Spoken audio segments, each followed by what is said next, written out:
Assalamualaikum warahmatullahi wabarakatuh. Waalaikumsalam warahmatullahi wabarakatuh. Alhamdulillahilladzi hadil muttaqin wa nasril mu'minin. Asyhadu an la ilaha illallah wahdahu la syarika lahu malikul mulki rabbul alamin. Wa asyhadu anna Muhammadan abduhu wa rasuluhu khatamun nabiyyin. Allahumma shalli wa sallim wa barik ala 'abdika wa rasulika sayyidina Muhammadin wa ala alihi wa sahbihi ajma'in. Amma ba'du, wa qala Allah subhanahu wa ta'ala fil Qur'anil Karim wa huwa asdaqul qailin. A'udzu billahi minasy syaithanir rajim. Bismillahirrahmanirrahim. Qala rabbi bima aghwaytani la uzayyinanna lahum fil ardi wa la ughwiyannahum ajma'in. Shadaqallahu al-'azim. Hadirin wal hadirat jamaah salat fardhu Isya menjelang tarawih beserta witir rahimahullah. Tidak terasa malam ini malam yang ke-24 Ramadan 1442 Hijriah. Allah masih memberikan kita kasih sayangnya berupa sehat, sehingga mampu menggerakkan hati kita ke rumah Allah yang mulia ini. Ukuran sehat bukan berarti lama duduk warung kopi. Ukuran sehat bukan karena mampu keliling badan 7 kali. Tetapi yang namanya sehat itu ketika kita mampu memenuhi panggilan Allah untuk beribadah, itulah sehat. Banyak orang tua kita yang sudah lanjut usia, secara fisik kita melihat dia sudah sakit, tapi alhamdulillah dia mampu ke masjid, itulah hakikat sehat. Banyak saudara kita sekarang mereka yang merugi usianya masih muda, itulah yakin. Yang yakin lagi sholat tarawih dia sibuk berwudu, yang sehat itu yang yakin orang. Salawat dan salam kita sampaikan kepada Nabi kita tercinta Nabi Muhammad sallallahu alaihi wasallam. Beliaulah sebagai miniatur kehidupan kita. Segala persoalan yang kita alami dalam hidup ini Rasulullah lah jawabannya. Dan tidak ada persoalan yang tak terjawab kalau kita selalu melihat Rasulullah sallallahu alaihi wasallam. Jamaah kaum muslimin dan muslimah rahimahumullah, saya membaca satu ayat dalam surah Al-Hijr ayat 39 tadi dalam mukadimah. Qala rabbi. Banyak kita lihat dalam Al-Qur'an kata-kata qala rabbi, qala rabbi. Dalam surah Shad ada, dalam surah Al-Hijr ada. Berkata iblis roh. Saya selalu menggunakan kalimat ini. Seiblis-iblisnya iblis, di mulut iblis masih berkata roh. Seiblis-iblisnya iblis, di mulut iblis masih mengakui Tuhan itu Allah. Padahal iblis itu sudah Allah cap dengan 5 stempel. Iblis sudah Allah labelkan dengan 5 label. Pertama, iblis disebut aba wastakbar. Iblis itu enggan dan sombong. Stempel yang kedua, iblis itu wa kana minal kafirin, adalah termasuk makhluk yang ingkar. Stempel yang ketiga, fakhruj minha. Iblis diusir oleh Allah dari surga. Stempel yang keempat, wa innaka rajim. Iblis itu dikutuk oleh Allah Ta'ala. Stempel yang kelima, wa inna alaika la'nata illa yaumi yub'atsun. Stempel yang kelima, iblis dilaknat oleh Allah sampai hari kiamat. Meskipun iblis merasa ada 5 stempel dan dia sadar itu, tapi iblis tetap berkata roh. Tidak pernah pesimis iblis. Kita saja yang pesimis. Padahal dosa kita tidak sebanyak iblis. Allah tidak pernah memberikan stempel sebanyak iblis kepada kita. Tapi kita merasa diri banyak dosa, merasa tidak bersih, kita enggan ke masjid. Merasa diri kotor, sudah tidak mau lagi meminta kepada Allah. Itu semua perasaan bisikan syaitan. Sengaja dibisikkan kepada kita bahwa kita merasa banyak dosa lalu merasa tidak bisa lagi dekat dengan Allah, sehingga kita semakin jauh dengan Allah, merasa banyak dosa. Itu sebetulnya perasaan iblis. Apa orang iblis berbuat dosa? 5 stempel di jiwa iblis, tapi tetap bahwa iblis Allah. Seiblis-iblisnya iblis, di mulut iblis masih mengakui adanya Allah. Tetapi di dunia ini namun yang hendak mengakui Tuhan, berarti lebih hebat daripada iblis. Lalu Allah mengatakan wala tattabi'u khutuwat ikut syaitan, dia musuh yang nyata. Syaitan masih mengakui adanya Allah. Yang mengakui ada Allah saja tak bisa ikut, apalagi yang tak mengakui adanya Allah, lebih-lebih tak bisa ikut. Maka baik ikut-ikut tidak ini. Yang hendak mengakui adanya Tuhan. Jadi Allah berkata iblis, Allah, ya Allah. Kita lanjut surah Al-Hijr ayat 39. Bima aghwaytani, karena engkau telah memutuskan saya sesat, karena engkau telah mengusir saya dari surga. Maka iblis pada ayat ini berjanji dua perkara. Jadi dua buah janji iblis, dan iblis berjanji akan menunaikan janji ini. Ika igo ipit mata, yang terjadilah. Yang penting iblis akan menerapkan dua janji ini. Dia akan berusaha menyukseskan dua janji ini. Janji yang pertama, la uzayyinanna lahum fil ardi. Lum akan luntukan indah segala kejahatan dalam muka bumi. Saya akan buat indah segala kejahatan di muka bumi. Maka tidak aneh kita melihat ada orang yang betah dengan kejahatannya. Idra PTV dan penjara, selesai menjalani hukuman dikeluarin, buat lagi kejahatan, masuk lagi penjara, menjalani hukuman, keluar lagi, buat lagi. Mengapa betah dengan kejahatan? Bahkan senang dengan buat jahat. Yang buat senang iblis. Kenapa merasa indah berbuat jahat? Yang buat indah iblis. Jika di dalam penjara, kayu yang luar yang kalah yang besar. Kayu yang kalah besar. Maka iblis yang buat indah segala kejahatan. Gak usahlah cerita orang buat jahat, kita pun juga sama.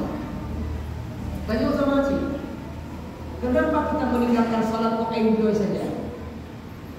Pakar dengan semayang hendak bubar, pakar dengan semayang hendak susah, pakar dengan semayang masih tersenyum lebar. Yang buat indah tidak beban meninggalkan salat iblis. Kadang-kadang suami istri belum salat isya saling diam, hanya saling mengingat.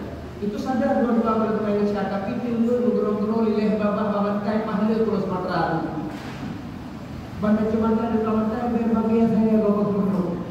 Kenapa sampai lelap tidur belum sholat?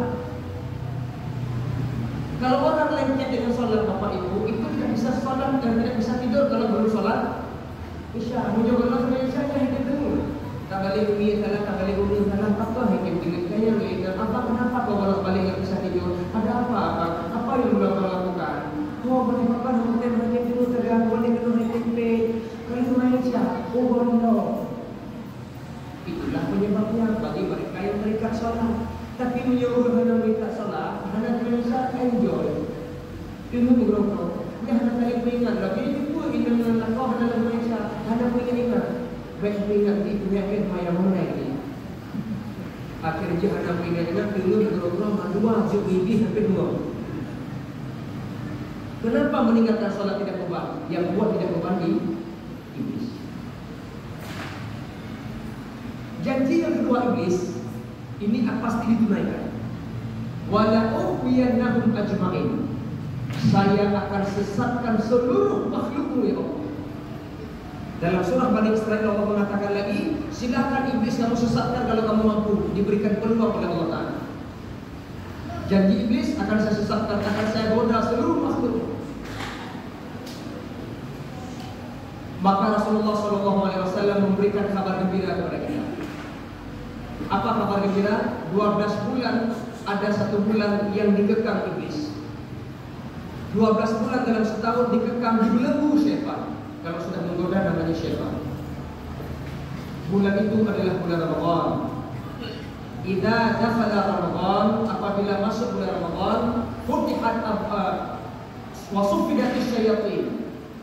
Bila masuk bulan Ramadan, syaitan dibelenggu, dirantai, dikekang oleh Allah Ta'ala, tidak bebas seperti bulan yang lain.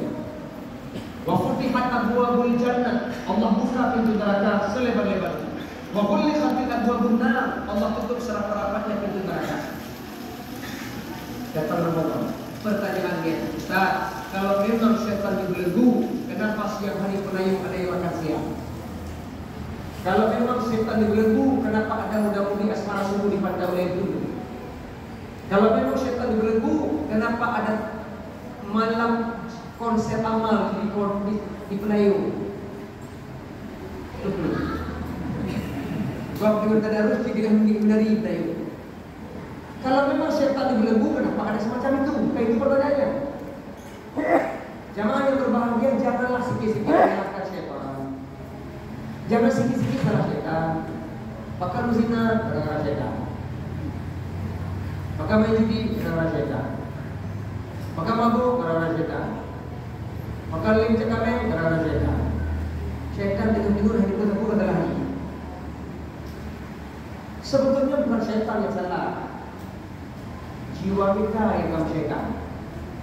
Ayo kamu bilang. Di dalam surah Al-Falaq, surah An-Nas, itu dua surah yang menyatakan tentang musuh luar, musuh dalam. Musuh luar lebih mudah kita kalahkan, cukup satu senjata. Itulah surah Al-Falaq. Musuh dalam itu jauh lebih sulit kita kalahkan, terpaksa menggunakan 3 senjata. Maka hebohnya karena musuh dalam lebih susah kita kalahkan, maka terpaksa mengeluarkan senjata 3. Musuh luar, musuhnya banyak, senjatanya 1 karena mudah dikalahkan. Mana musuh luar? Surah Al-Falaq. Kita lihat. Qul a'udzu birabbil falaq. Katakanlah saya berlindung kepada Allah pemilik waktu subuh. Berapa musuhnya? 4. Min syarri ma khalaq. Dari kejahatan makhluk yang engkau ciptakan. Jadi makhluk Allah ciptakan itu musuh buat kita. Musuh yang kedua, wa min syarri ghasiqin idza waqab. Dari kejahatan malam ketika datang bulan kita. Jadi malam itu kesempatan berbuat jahat, musuh. Musuh yang ketiga, wa min syarri naffathati fil 'uqad. Dari kejahatan bisikan penyihir, wanita penyihir lewat talinya atau bubur-bubur. Perempuan juga penyihir, musuh. Atau rindonya jaga-jaga apa? Musuh. Musuh yang keempat, wa min syarri hasidin idza hasad. Dari kejahatan pendengki ketika dia mendengki. 4 musuh, 1 senjata. Qul a'udzu birabbil falaq. Itu senjata 1. Sedangkan musuh dari dalam senjatanya 3, musuhnya cuma 1. Mana senjatanya? 1. Qul a'udzu birabbin nas. Katakanlah saya berlindung kepada Tuhan manusia. Senjata 2, Malikin nas, rajanya manusia. Senjata 3, Ilahin nas, Tuhannya manusia. Musuhnya 1, min syarril waswasil khannas. Kejahatan yang membisikkan dalam diri manusia. Alladzi yuwaswisu fi sudurin nas, yang membisikkan dalam dada manusia. Nah, yang hari ini keluar kejahatan yang kita buat, syaitan dibelenggu kok keluar kejahatan. Itu karena bisikan yang terpendam dalam diri kita karena kita jauh dengan agama. Sehingga suatu waktu dia keluar. Yang itu birnya, dia bukan karena setan, tapi penyakit setan yang tubuh penyongnya yang tidak bisa kita kalahkan. Dari mana asal penyakit itu? Minal jinnati wan nas. Dari jin dan manusia. Dalam kitab Sahih Jalalain halaman 21 sudah saya sampaikan. Saya perkenalkan Bapak Ibu, setan jumlahnya 9. Inna dzurriyyata syaitan 9. Sesungguhnya anak setan 9. Kalau saya sampaikan 99, mohon maaf kalau ada dulu kita punya baik. Tentu adalah gambar dengan orang baik. Cukup 2 saja. Yang pertama ada setan namanya Zalitun. Siapa dia? Setan yang menggoda manusia di pasar. Makanya ronyo di pasar Aceh penuh bulu-bulu tumpek. Dia hanya protokol kesehatan. Di masjid ada protokol kesehatan. Jaga jarak. Dapat Pak Mall. Matahari belum siap sholat tarawih dan hari. Itu setan Zalitun. Berarti azan Zalitun lebih berfungsi daripada azan di masjid Taqwa namanya. Di masjid jamaah semakin hari semakin maju. Ada kemajuan. Buku itu juga terpakai namanya itu. Setan Zalitun. Apa tugasnya? Sebelum saya sampaikan setan Zalitun, saya kasih tahu dulu siklus kehidupan setan dengan manusia sama. Beda sedikit sekali. Gimana bedanya? MATI, mati. Yang lain sama. Karena setan pernah berdoa kepada Allah, qala rabbi fa'anzirni ila yaumi yub'atsun. Ya Allah, tangguhkan sesungguhnya kamu saya tangguhkan usia ini. Jadi syaitan itu nggak mati-mati. Sedangkan yang lain proses kehidupan sama. Syaitan juga beranak, syaitan juga bekerja, syaitan juga kerja di job description, membagi tugas. Kalau nggak beres dia dimutasi. Tadi yang dimutasi ya. Syaitan. Sama dia. Sama kehidupannya, nggak jauh beda. Cuma bedanya pada mati saja. Dia hidup terus, kita mati. Di pasar ada zalitur. Tugasnya dia menggoda penduduk pasar agar terjadi transaksi jual beli curang. Lalu bagaimana solusinya? Masuk pasar, tetap parkirkan kendaraan, mulut kita gerakkan membaca ta'awudz. A'udzubillahi minasyaitonir rajim. Karena Nabi ketika Isra Mi'raj di saat dikejar oleh jin Ifrit, dipegang obor, Jibril berkata, Muhammad itu tahu siapa? Siapa itu Jibril? Itu jin Ifrit. Dia memegang obor untuk membakar kendaraan kita agar tidak sampai kepada Allah. Lalu bagaimana Jibril menghadapi? Baca, A'udzu biwajhikal karim wa bi kalimatillahi tammati allati la yujawizuhunna birrun wala fajirun. Langsung terbakar Jibril. Jadi setiap menghadapi dengan makhluk halus, a'udzubillah. Jangan lagi Nabi ada suara panggilan seperti orang tua. Memanggil Nabi seperti suara orang tua. Rasulullah tanya, Jibril itu siapa kok suaranya seperti orang tua? Muhammad, itu iblis. Menyerupai orang tua, iblis. Tapi bukan berarti yang tua-tua. Benar. Jadi itu tergantung sama beda yang lagi. Contohnya, maksudnya menyerupai orang tua. Jadi bagaimana? Baca Allah. Begitu juga di pasar, baca ta'awudz. Mau belanja ke toko orang jangan langsung masuk. Berdiri dulu di pintu toko orang, di situ sudah tunggu setan. Berdiri itu apa? Baca a'udzubillah. Tapi bacanya sir. Baca tadarus beda elok. Dia meminjau a'udzubillah. Tidak mau beda ini mak terdekat aja. Yang itu terdekat melepot belanja aja deh. Ta'awudz. Yang terakhir ada syaitan namanya walhan. Walhan. Siapa dia? Yang menggoda orang untuk tidak khusyuk dalam ibadah. Jadi kita lihat khusyuk apa tidak, itu yang goda, itu memang dasar penyakit kita sudah dalam diri kita. Ada khusyuk, badan dan maya mulai berleu. Apalagi nanti saya baca ayat panjang dia merepek. Malam berdua belok. Pasti cukup dengan mati dan kami jangan menjali. Itu dengan khusyuk. Termasuk saya tadi digoda, kadang-kadang silap percaya mohon dimaafkan. Oh, jadi digoda. Al-kafirun mula ma'adana wa ya ayyuhal kafirun la a'budu ma ta'budun wa la antum 'abiduna ma a'budu wa la ana 'abidu ma 'abadtum wa la antum 'abiduna ma a'budu wa la ana 'abidu ma 'abadtum wa la antum 'abiduna ma a'budu wa la ana itu ana 'abiduna ma a'budu. Itu juga Allah. Makanya kita khusyuk salat agar tidak digoda oleh syaitan. Ini sudah mengakhiri Ramadan, jangan sampai kita dikalahkan oleh syaitan. Dia itu musuh kita. Istiqomah dalam ibadah sampai selesai Ramadan kita menjadi kayauma waladatuhu, seperti bayi yang dilahirkan dari rahim ibu kita, fitrah, suci, bersih, tak ada noda lagi selesai Ramadan. Mudah-mudahan Allah berikan kita istiqomah, kuat tubuh kita dan fisik kita untuk menyempurnakan ibadah Ramadan tahun ini. Assalamualaikum warahmatullahi wabarakatuh.